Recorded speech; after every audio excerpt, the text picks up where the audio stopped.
Welcome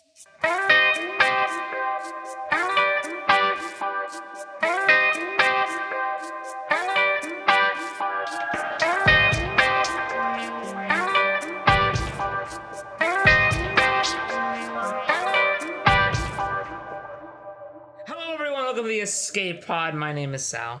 I'm Josiah. I'm Nathan. And we watched the Dragonheart prequel trilogy. Yeah, boy. Yeah.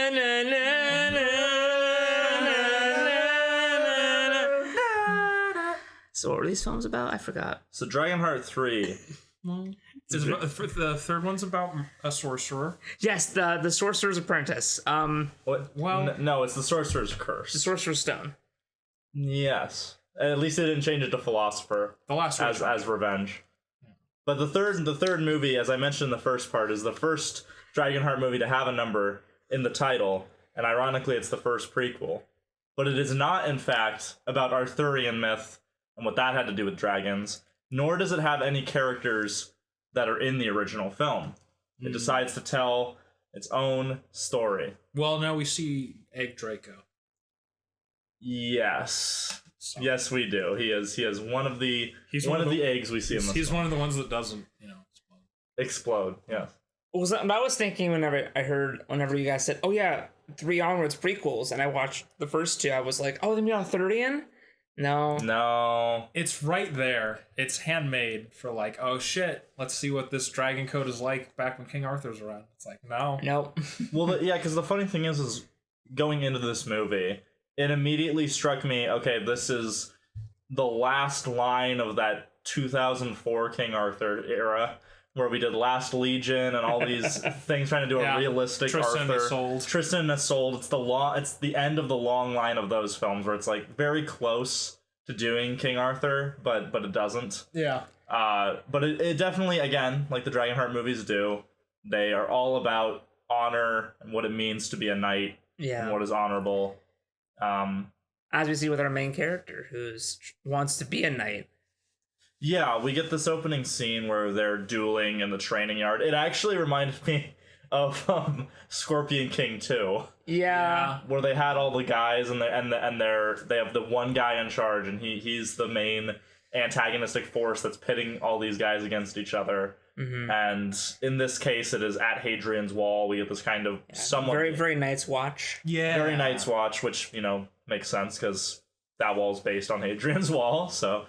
And yeah, I don't have any of the character names. No, main guy's Gareth. Gareth. We have Gareth. One, yes. And then we have his leader knight guy, Sir Evilman. Mm-hmm. And then we have McDouchebag 1, and then 2. Joffrey. Yeah, Joffrey. Yes, as I knew him as. So I will say, from the start of this movie, I was like, I really like the aesthetic. Like, I think the costumes, the set design, all of that is really good. I was a little concerned because I thought the video editing for the duels was a little spastic. Like, a lot of quick cuts, a lot of shaky cam. Yeah. It kind of chills out after a little bit, but that opening duel is very janky. That's a sell to the producers. Yeah, exactly. But at the very beginning, we get this really cool scene of the Druids at Stonehenge. Oh yeah.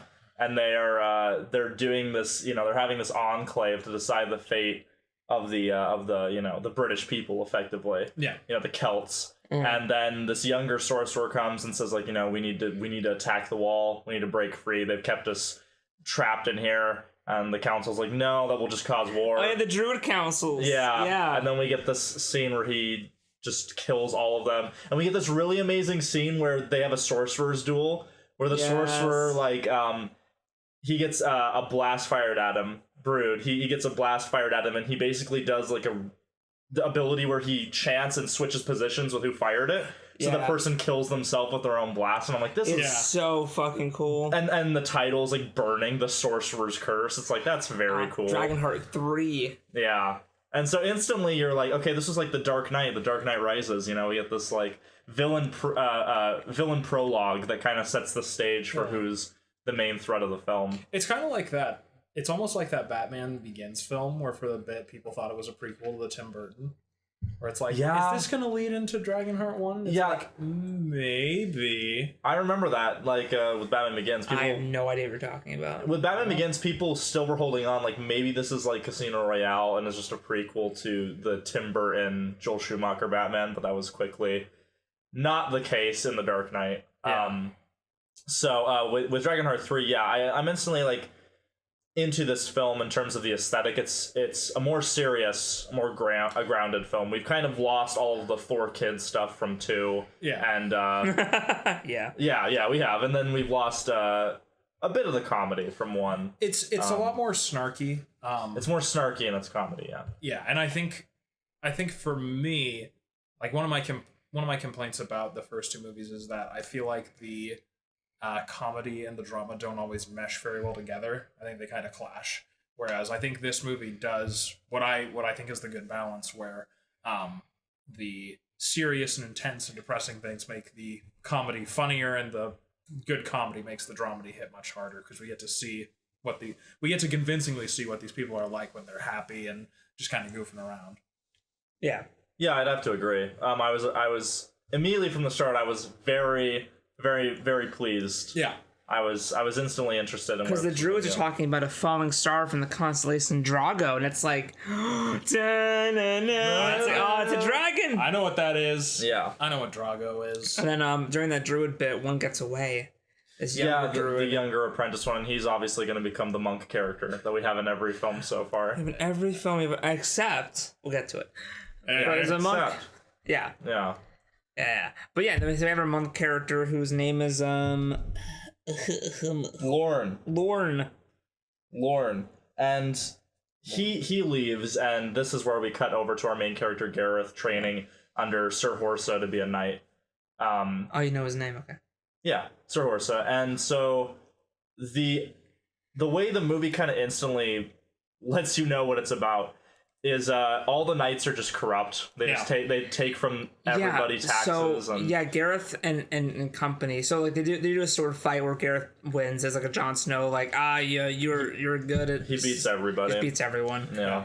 And then they go into town to collect taxes, and then everyone, all the squires are being mean to everybody else. But no, Gareth, he goes into a little shop that makes like pottery, and it's Mace Tyrell, and he's like, no, like I crafted that by hand. Do you ever make something by hand yourself? And he's like, I guess I'll just break one of your shitty pots then. Yeah, he breaks one of the not as expensive pots. And it comes back to the guy. He's like, oh, I didn't get all the money. And he's like, oh, then you can't be a knight, even though you are the best fighter and the most morally good person here. Makes him get down to the ground, makes him sniff all the shit and mud, and says that's the smell of being poor. That's why you want to be a knight, huh? It's like, Jesus Christ. And it sort of sets up the movie, because it is I like how this film takes the idea of being a knight and says, but what is a knight? Is it just getting the, because with the first film where we have Bowen, who's a traditional knight in every sense. Yeah.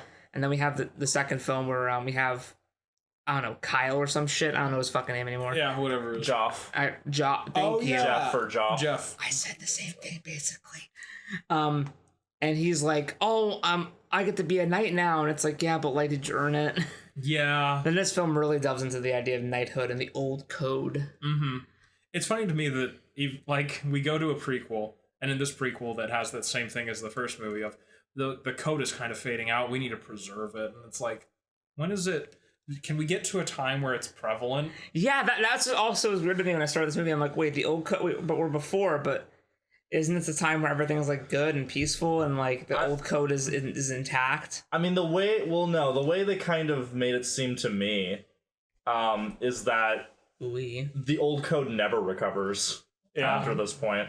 The way they implied to me is that the break between King Arthur's time and 3 is a much larger break than between 3 and 1, is what they were telling me. I get the King Arthur movie. Because they keep mentioning, like, oh yeah, King Arthur was like thousands of years ago. So they're fully embracing the whole King Arthur is this mythical time where they had steel, even though it was the Dark Ages. Because this film's set in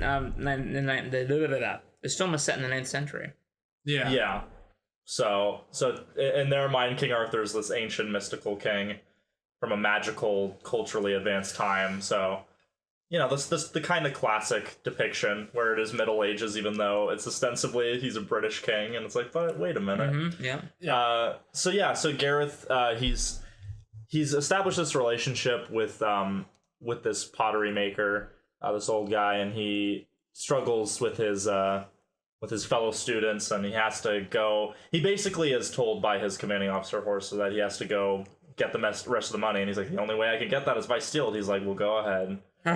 Basically, might makes right, man. Yeah, you gotta just take it. And so he sees the meteor fall way north of the wall, and that's when he's like, well, if I get that, then that's surely worth way more than I owe him. So he, for some reason, has to sneak out. I guess because it's north of the wall, and that's like restricted. Yeah. It's like you can't just go into wilding territory. Yeah, willy nilly.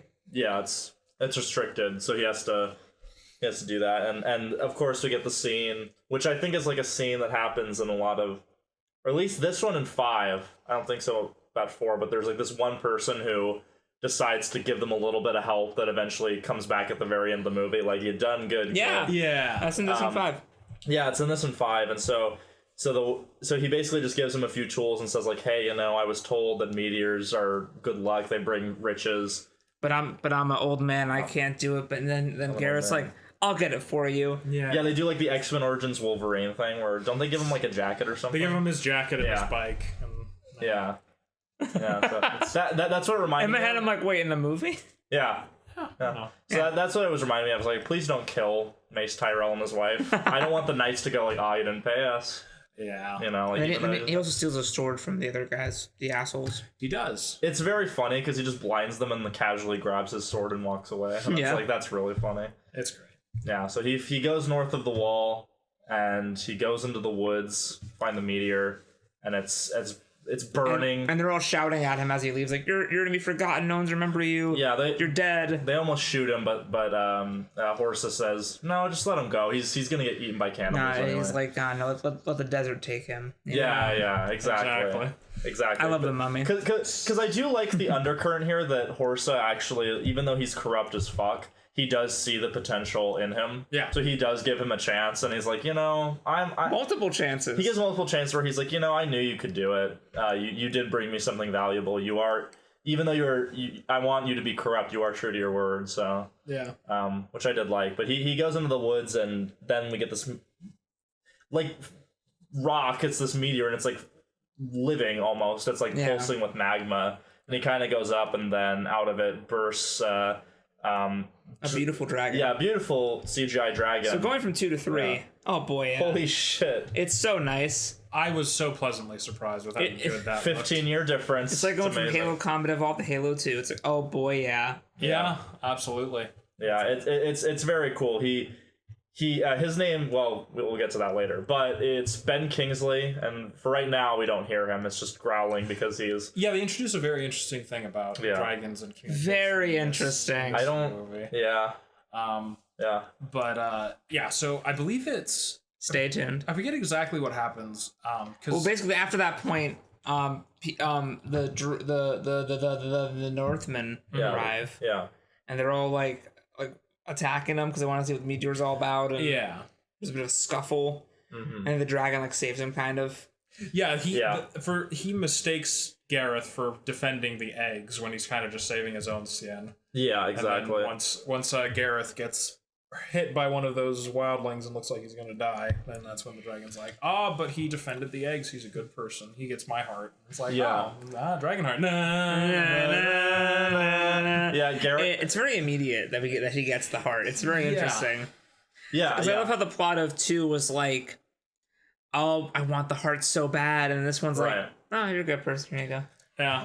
Well, because again, that's the subversion. Is the dragon thinks he's a good person, but we know that he is not quite yet a good person. Because in every film, it's a different reason why the heart's given, and I like that. Yeah, they do make it wildly different every time. Every time. Why? Yeah, it's never just a remake of the first movie. No, which I really like. No. The only thing that's ever recycled is the old code is fading, and it's like, okay, all right. Except for 2, where it's like the old code's good and alive, and everything's great. Yeah, it's coming back. Yeah. You know, it's what I like too. It's the ally where it's like, no, we did it. No, we did it, guys. It's like if the Empire fell after Empire Strikes Back. Then you had The Force Awakens and then Return of the Jedi. And I was like, no, now the old code's back. Now the Jedi. Yeah. So in the meteor is not only this dragon, but there's like 9 eggs. There's eggs that come down. So this is kind of where. And one of those eggs is Sean Connery. One of those eggs is him because we get the shot Sean in Connery space. was in Dragonheart.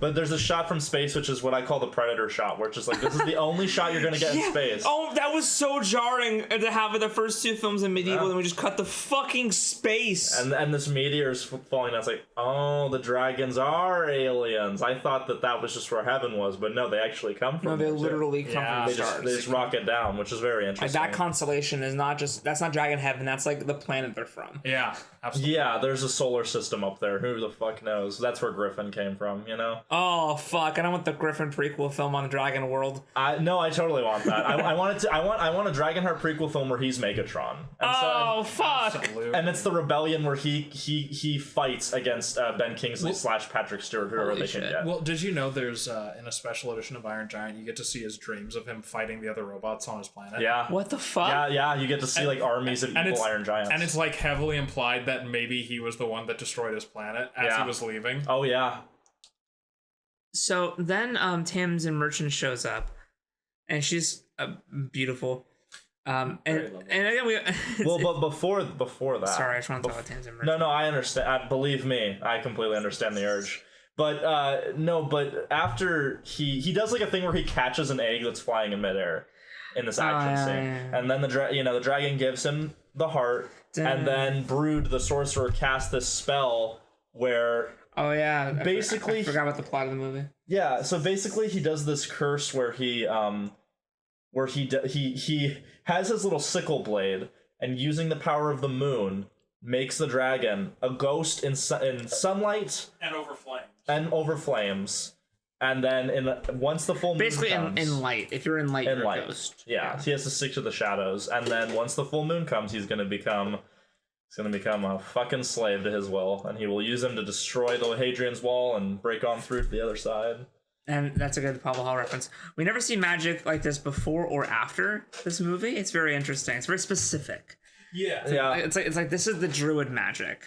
Yeah, well, it is a nice thing because Dragonheart 1 had that whole thing of my family used to be sorcerers, and I'm the last one who knows about the dragons, and so the fact that we get this cool delving into druid magic. Man, it's all going to tie into the fact that this family's line is an elite to the fucking the queen in Dragonheart. Boy, yeah. I believe that could work. That's where we're going. Yeah, I think that's really what it will be, and also this is the first time we actually see like magic from like humans in this movie. Yeah. Yes. Yes. Before they didn't. It wasn't them casting magic. Before magic, was used primarily by dragons. Yeah. And because Griffin was given a human form, but that's different. He's still a dragon. He's still a dragon, yeah. So see, this isn't like the Aragon world where magic comes from dragons. One day we'll do that series. No, we won't. Really? Maybe. Are you afraid? I don't know. We won't be if you do it to our Patreon, then we'll do it. Yeah. Once we hit that what was it? It was like a $10,000 goal. There we go. Sure. Yeah, $10K a month. Sure, I'll go through Aragon. I need to be compensated for my time. Yeah. Man. Part of that's hazard pay, to be honest. Exactly. It's insurance. I mean, I don't have the books anymore, so I need money for the books. I can fix that. For one thing. But you need money for the books for one thing. I have 2 of them. I have one of them. I have the first 2. I have the first one. So Tamsin Merchant shows up, and this film has so many Game of Thrones parallels. Yeah. So we have Hadrian's Wall, which is the wall. Yeah. We have these group of knights, which is the Night's Watch. Yeah. We have these druids, which are the wildlings. And then we have Tamsin Merchant, who's this redhead wildling chick, basically, northerner, who, as the film goes on, starts to fall in love with Gareth, who's our Jon Snow. And interestingly enough, Tamsin Merchant played Daenerys Targaryen. In the Game of Thrones pilot that will never be released. In the unaired Game of Thrones pilot, which stars Tamsin Merchant and George R. R. Martin. Do you think they recast Tamsin because she wouldn't show her tits? Probably. It could be, because we only get tasteful side boob in this. Yeah. But that might be their discretion. It very well might be their discretion. Also... And Lorne is the Samwell Tarly.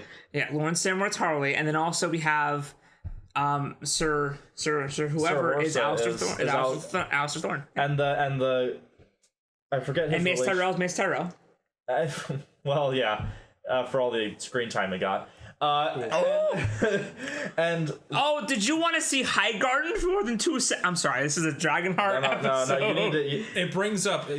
I can't believe that Dragonheart did Game of Thrones better than Game of Thrones did. If you had told me that 5 years ago, I would have called you a liar. Yeah. I'm gonna lie. You're a liar. You're a liar. But I just hope that's like overweight. Like 20%. But they're all kind of gambling on Gareth using his bond with the dragon to destroy this. Well, because at the beginning there's the Celts and then the sorcerer brings in the Woads. Yeah, he brings in the blue painted savages. The Dothraki, right? Yeah, well, the Picts. What? The Picts, yes. What did you just say? The Picts. Oh, right. Yes. I heard that the first time. The Thens. And so then he encounters the dragon again, and basically he's like, "Oh, what's that constellation up there?"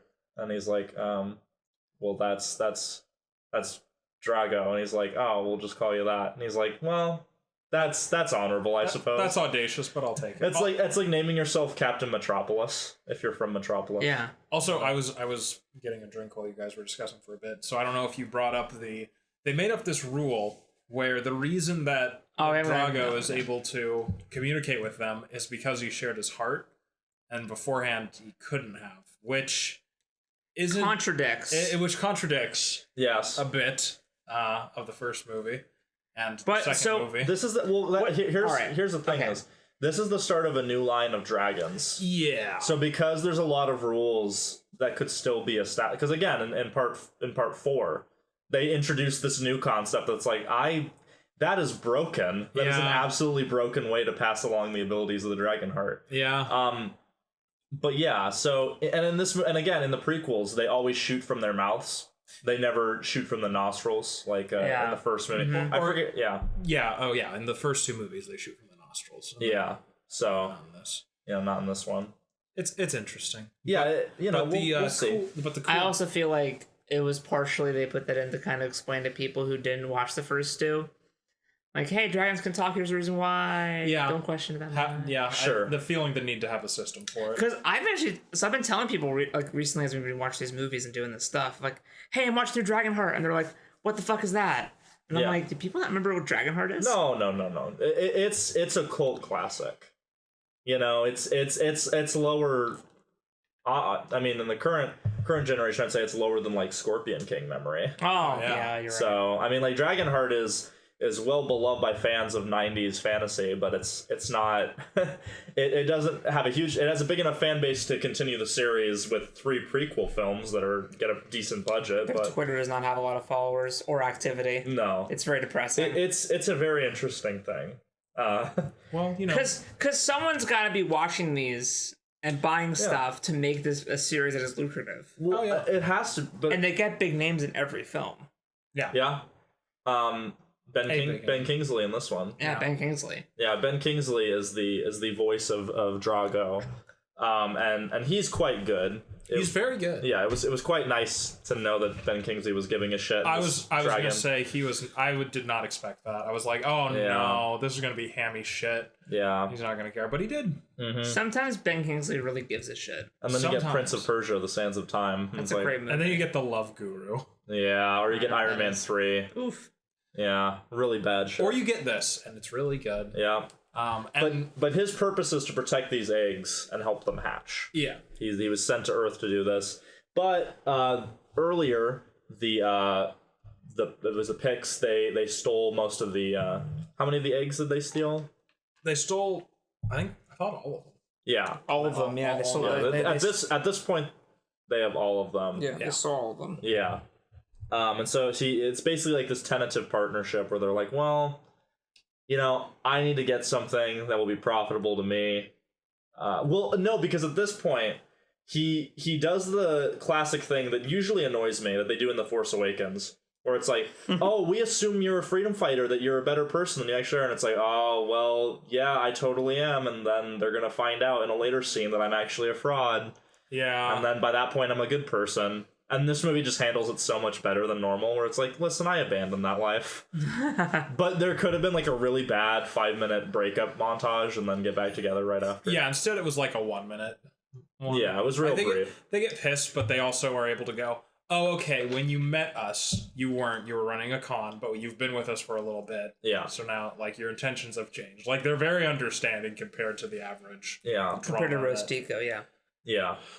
I'm sorry, I mean to ruin the mood of the recording. It's okay. It's okay. And so then they basically go, okay, because of the curse, I need you to help me break into Brood's camp. Yeah, he's set torches everywhere, so I can't get close. I turned into a fucking ghost dragon, which with looks a red eye, which is so really dope. fucking cool. Transparent skin. Yeah, man, ghost dragons and shit. And now I can shadow jump, and because you have my heart, you can shadow jump, and I'm like, this is so fucking cool. Yeah, I'm so sad. So every movie has like a different kind of magical power associated with it.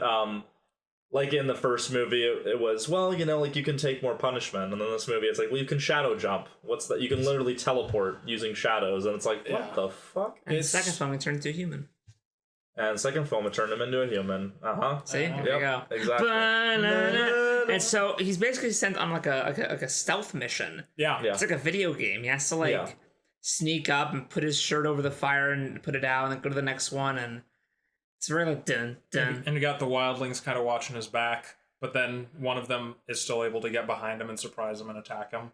Even though they're running up to help. It's a little sloppy editing there. And I believe, correct me if I'm wrong, this is close to daybreak because by the time the operation's over, the sun's kind of come out. And the sun's starting to rise when the monk character is like... He casts his smoke I'll create spell. Natural smoke that is very clearly a smoke bomb. Yeah. It's so great. It was very cute. It was like a different color. I was like, oh. Because he's like, it's so thick. It'll hide your movements. It's so natural.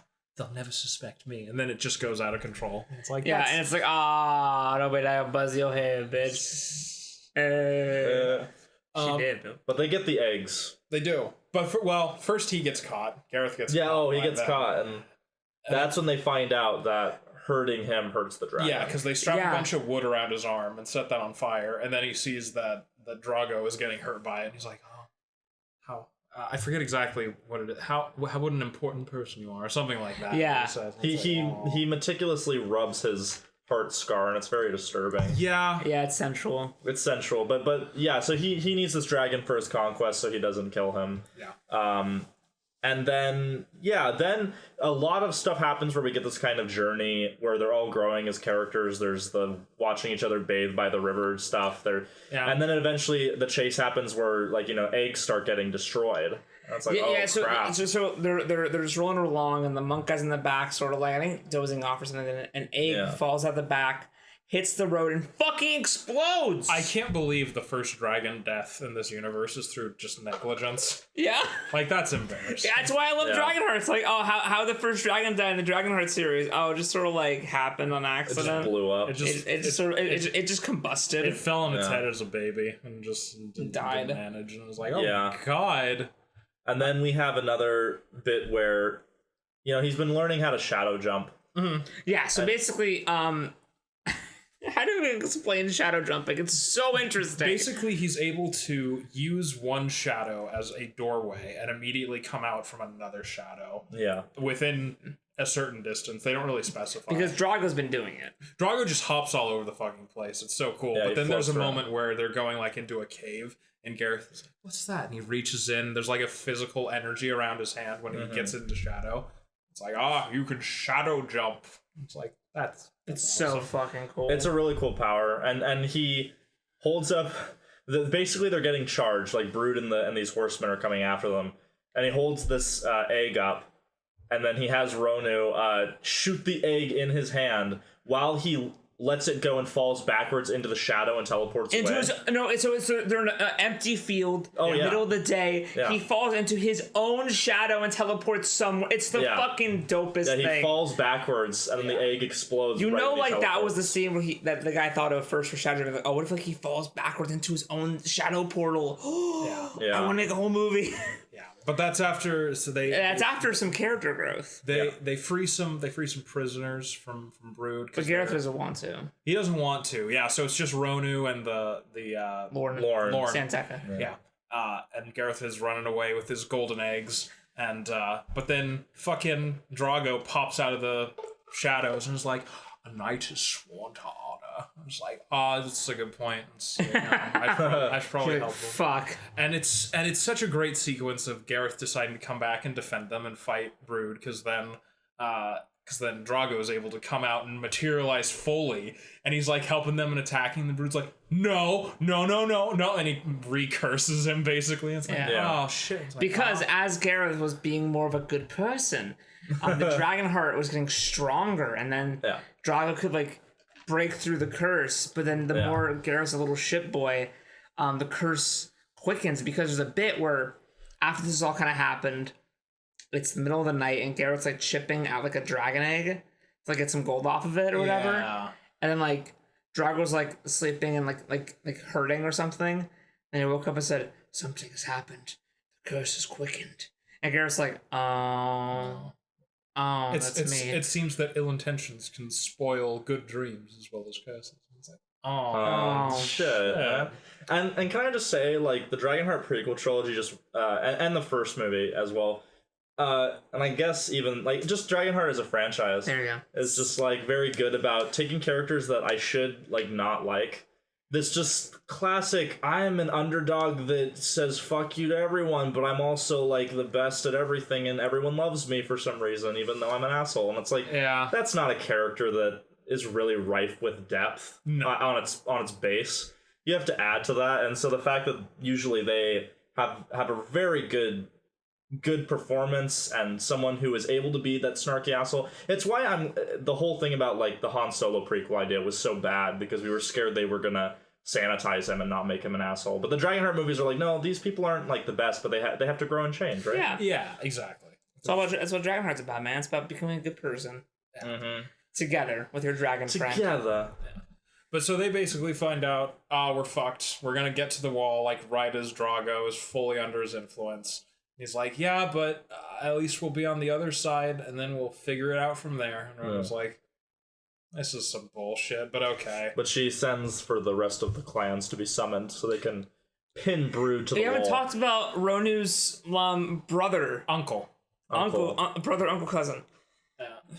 Yes, who has an eye patch, and he's really scrawny. But early on in the film, he's like, I'm going to go gather the armies. And you're like, all right. I want you to take that. Put him in the bag here. Yeah, pretty much. He's the Tormund Giantsbane. Yeah. If you're looking for parallels. Really he's Tormund's Giantsbane by way of Pintel from the Pirates of the Caribbean films. Mm-hmm. I thought it was the same guy at first. I did too. Believe me, I did too. But but also during this whole time that they're traveling, I do like her. Yeah. Notice how she sneers at you. And then he says, the way dragons, let each other, like, the females will whack the males with their tails. And he, like, slams his giant tail down. He's like, well, I hope that practice never gets picked up with humans. And then they beat themselves up to beat up the other person, and it's very funny. He punches himself in the balls, but Drago has armor plating on his balls, so it doesn't work. You're making assumptions again. Smacks his balls with his tail. Which means that Gareth felt that too. Yeah, he got the light tap there. I think a light tap is worse than a full on punch, honestly. In a lot of ways. Well, it's a light tap after a full on punch, so it's still tender. So he punches himself in the balls. And it's great because Drago has like armored plating around his balls, so Gareth is in a lot of pain. So he's just like, oh, my balls! You're making some assumptions again. Yeah. And Ronu comes around the corner and is like, what the fuck are you two on about? This is very ridiculous. You're acting the fool. And then she leaves, and then Drago's like, hey, you feel really embarrassed because you like her? And he's like, shut the fuck up, man. Don't you say that. And it basically leads to a point where he tells Drago that he isn't a knight. He's like, I know. And he's like, listen. Suck. He's like, listen, everything south of the wall sucks. It's terrible. But Drago's like, no, but you're my friend. Yeah, it's but you're like, a good person. You're a good person. Based on what I've seen. It's like, oh shit.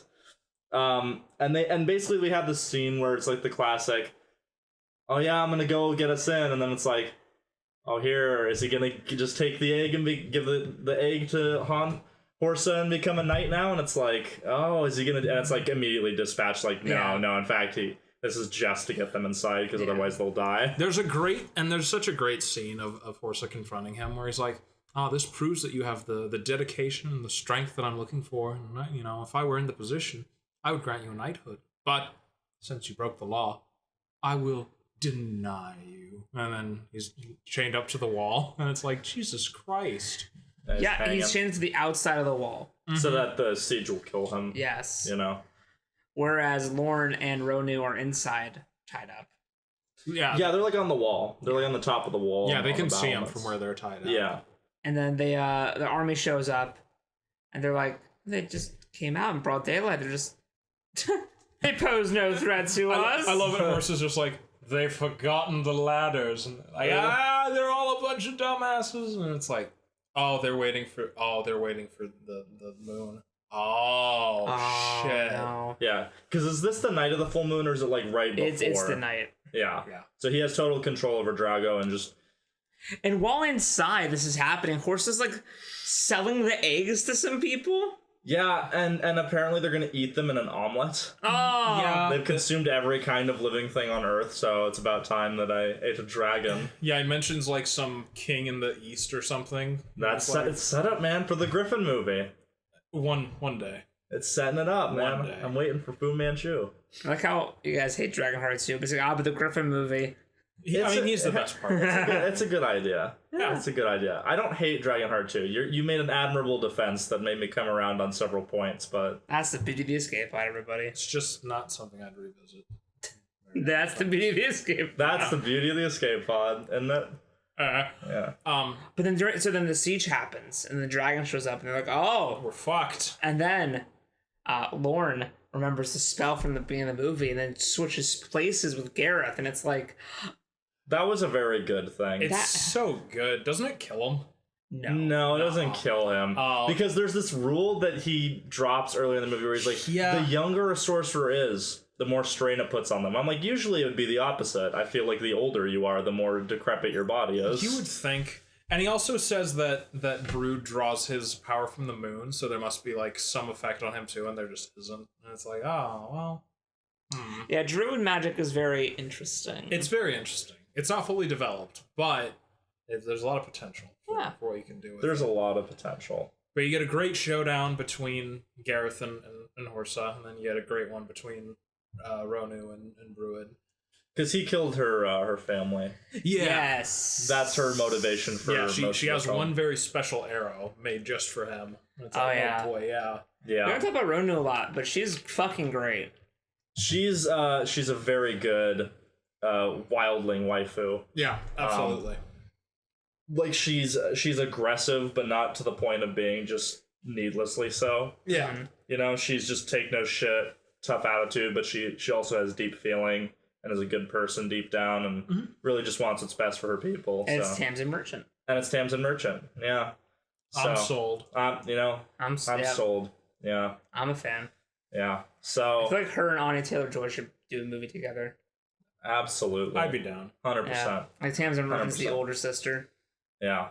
I don't know what the plot would be. It's just all I got. No, it's okay. That's already a great start. But yeah, the Horsa Gareth match is great because it's the classic, like, I was your mentor and, like, we have all this history and I kind of like you, but I have to kill you now. Mm-hmm. And then trying to prove yourself and show that I'm not a man like you, I'm my own man. And he beats the shit out of him. Like, Gareth is very much at the disadvantage for a lot of that fight. Yeah. Yes. But when he inevitably wins, he does do the awesome, like, stab down the through the neck hole. Oh yeah, it was gruesome. Yeah, he did. Well, yeah, it's that's how you just immediately hit the heart. Yeah. So it's like quick death. The Dragonheart. The Dragonheart. Noticeably, he doesn't use shadow jumping at all in this. No, it pisses me off a little bit. He uses it in the mid climax, but not the final bit. Yeah, it's like, but it's probably because I don't know. You could say that. I mean, you could say to write the film for it that because Drago's under his control, he now can't use shadow jumping. I'd buy that. And sure. say it, but okay. Sure. I'd buy it. It's gonna be like Ice Breath, where it was in the second movie, then the fifth movie. So in the sixth movie, we'll get shadow jumping again. That just makes sense to me. Like we'll bring it back and fully develop it. Beautiful. And then we get this great fight with Ronu. She was fighting Brood, and then she almost dies. But luckily, they used one of the agate dragons and give her the infant heart, I guess. Yes. Wait, that happens? Yeah. Yes. They hold it up to her. Oh yeah, after. Yeah, no. Yeah. Okay, yeah. So what's cool though is that when they're being taken captive, she's like, before they typically take anybody captive, she takes an arrow and breaks it, and then puts the arrow in like her pocket, right? At the tip of it. And I remember watching that and going, why'd she do that? Why'd she do that? And then later she pulls it out of her pocket and it's the arrow for the person who killed her family. She kills him with it. Like through the neck, right? She like she pops him good. Pops. It's like, yeah, it's a very satisfying moment. It's very great. It reminded me of Casca killing what's his face? How have we forgotten his name? I feel Korbowitz. It's been a while since. Yeah, no, it reminds me of that. Where watch Berserk videos though. They're very good. That's satisfying. Yeah, we killed the bad guy. And again, I love these kind of movies where there's not two sides. There's kind of three sides. So there's the Pix and the Sorcerer gonna break through the wall, and then there's the old guard at Hadrian's Wall, and there's our third faction of freedom fighters.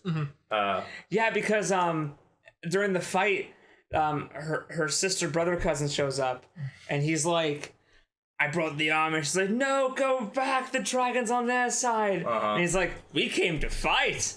Yeah. And she's like, fuck it. All right, we're all gonna die. That's all right. I can't remember. I assume it's once Brood dies that Drago's like, I'm a good person again, or is it when Gareth beats his mentor? Because he proves his valor, and it allows Drago to break free. And then because it heals the Dragonheart. Yeah, it heals it because it's like corrupted and poisoned. So I like how this film brings back depending on how good of a person you are, the Dragonheart will affect everything. Yeah, absolutely. Yeah, because we've had because again, since they try to do the Dragonheart different each time, the first time we had a just relentlessly cruel person. The second movie we had a very naive but positive person. In this movie, it's a guy who goes on a whole journey back and forth. Yeah. The second film, no one gets the Dragonheart really till the very, very end. Well, yeah. But as the protagonist, you're right. Yeah. And this movie, the ending is interesting to me because you have all of the knights that were fighting against Brood's people, and then once Gareth beats his mentor, they're all like, "Oh yeah, you're the victor. We follow you." And you have Joff and his butt monkey friends are just like, "Yeah, and now we're good people." I mean, too. he can beat them all in a fight, and now he has a dragon. Yeah, you're really gonna argue with him? Like, these guys follow might makes right. You think they're gonna stand up to him? Yeah, and their eyes are like, wow, perfect, great, love it. So into it. And we kind of get this ending that leads in this whole.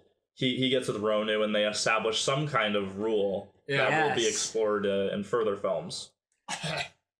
And then something that we didn't notice. You two didn't know because you watched it together, then I watched it later. Yeah.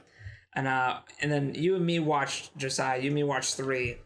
Together. Yes. And then we after it ended, credits were rolling, we stood up, we were talking about it with you. And then all of a sudden, after the credits, a scene starts playing. So early on in the film, Mace Tyrell's character is like, his wife's like, no one wants to buy those those disgusting dragon cups. You know, no one likes dragons. He's like, oh, they'll come around, dear. Don't you worry. They'll be back in fashion. And then at the end of the film, in the post credits, we see Mace Tyrell just like selling shit tons of dragon cups.